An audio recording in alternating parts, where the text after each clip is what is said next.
O secretário Haroldo Rocha tem uma complementação, Fábio Diamante, em relação ao segundo ponto, aos profissionais em grupo de risco. Secretário. Fábio, as redes de ensino já lidaram com essa questão quando as aulas foram interrompidas, porque algumas atividades na secretaria, na regional, na própria escola, precisaram ser mantidas, né?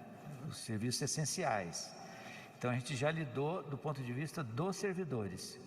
Agora, para a volta às aulas, nós temos essa preocupação. Nós vamos, como o Rosselli falou, refazer, né, o nosso levantamento dos profissionais que são do grupo de risco, obviamente para seguir o protocolo da saúde, né? E vamos também, estamos discutindo isso com a saúde, ter uma orientação muito precisa para as famílias, porque tem o infanto-juvenil, quer dizer, as crianças, os estudantes, também tem estudante que fazem parte do grupo de risco, não por idade, obviamente, mas por condição de saúde. Então nós vamos ter da saúde uma orientação bem precisa, tanto para os profissionais quanto para os estudantes, e neste caso, sobretudo, para endereçar as famílias com antecedência, uma orientação bem organizada para aquela criança que tem risco, que a própria família retenha essa criança em casa. E, obviamente, nós teremos um plano de estudo específico para essa criança que não puder frequentar. Obrigado, secretário Haroldo Rocha. Obrigado mais uma vez, Fábio Diamante, do SBT. Vamos à penúltima pergunta de hoje, do IG, jornalista Eduardo Esteves. Eduardo, boa tarde, mais uma vez. Pode ajustar o microfone. Obrigado pela sua presença. Sua pergunta, por favor. Boa tarde a todos, boa tarde, governador. Uma vez que as crianças com sintomas não poderão ir às escolas, eu gostaria de saber como é que fica nesse novo normal a questão da nota, que em muitas ocasiões era válida... Desculpa, gente, atrapalhei aqui. Uma vez que as crianças com alguns sintomas não poderão ir às aulas, como fica a questão da presença na sala de aula, que em algumas escolas isso até vale nota? Eu tenho outra questão também, quais serão os EPIs necessários, tanto para ser utilizados por professores e pelos alunos? A máscara de pano será suficiente? E eu queria voltar numa questão que foi falada por um colega, o secretário até já respondeu uma parte. O ano letivo, ele pode se acabar em janeiro ou em fevereiro do ano seguinte? A gente pode considerar que nessa situação de pandemia, esse ano ele foi um ano perdido, mesmo com as aulas online, tendo em vista que muitos alunos tiveram dificuldades de acessar o conteúdo online? Obrigado. Obrigado, Eduarda. São 3 questões. Vou passar ao secretário Rosselli e, se necessário, como sempre, com o Haroldo Rocha aqui ao nosso lado para complementar. Secretário Rosselli. Obrigado, governador. Vamos lá.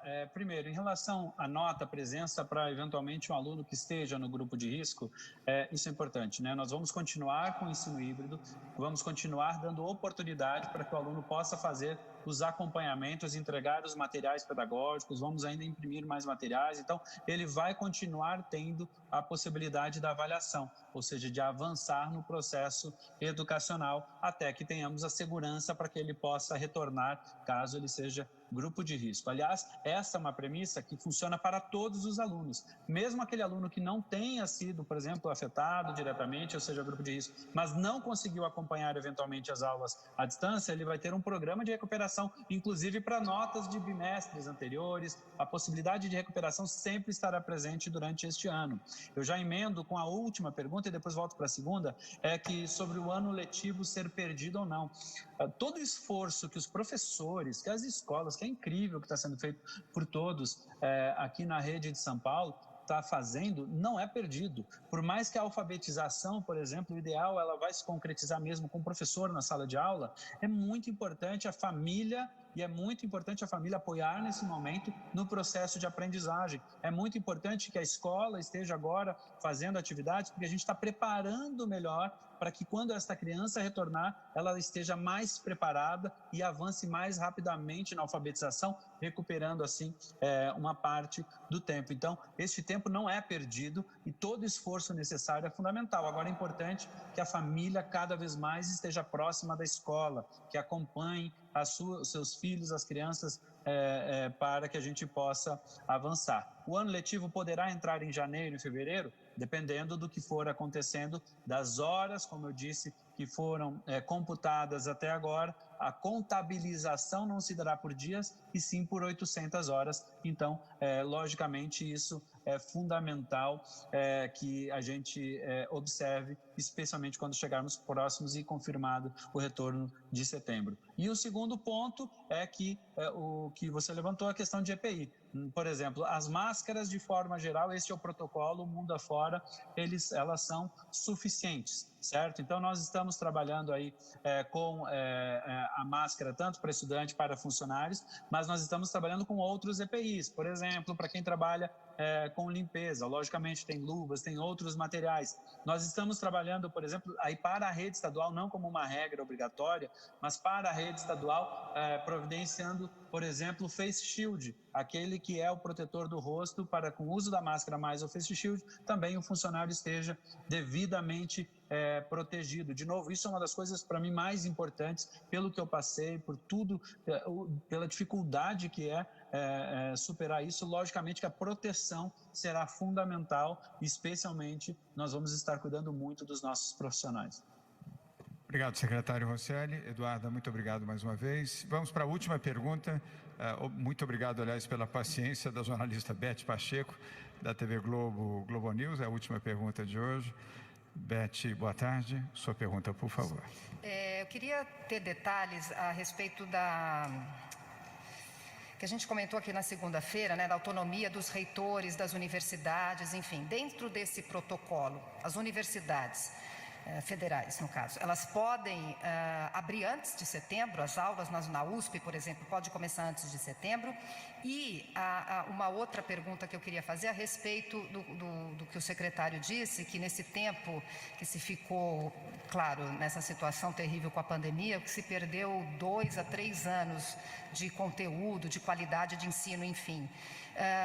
E a possibilidade de um 4º ano do ensino médio. Queria que o senhor comentasse um pouquinho mais sobre isso. O que se perdeu, na verdade? Foi conteúdo, foi a qualidade de ensino? Só para esmiuçar um pouquinho mais isso. E só a dúvida da condição da reitoria. Obrigada. Perfeito. Obrigado, Beth. São 2 perguntas. A primeira pode responder a Patrícia Ellen, ela tem a responsabilidade sobre o sistema das universidades. E a segunda pergunta, o secretário Rosselli Soares. Patrícia. Obrigada, Beth. As universidades elas podem ser mais restritivas que a regra geral, se assim optarem, dada a sua autonomia, mas elas estão dentro do âmbito do Estado, né? Então tem os protocolos aqui do que foi estabelecido, né, para mais restritivos, se assim o desejarem. Mas eu gostaria de ressaltar que nós nos reunimos, ontem especificamente tive reunião com todos os reitores, eles estão super alinhados com esses protocolos, e o que eles disseram é que talvez tenham que aplicar protocolos um pouco mais restritivos, dada a característica das universidades de terem espaços com muito mais alunos dentro das salas, em alguns casos aglomerações, laboratórios que envolvem contato. Então eles estão fazendo os estudos e liberarão os seus próprios planos adaptados para a realidade de cada universidade.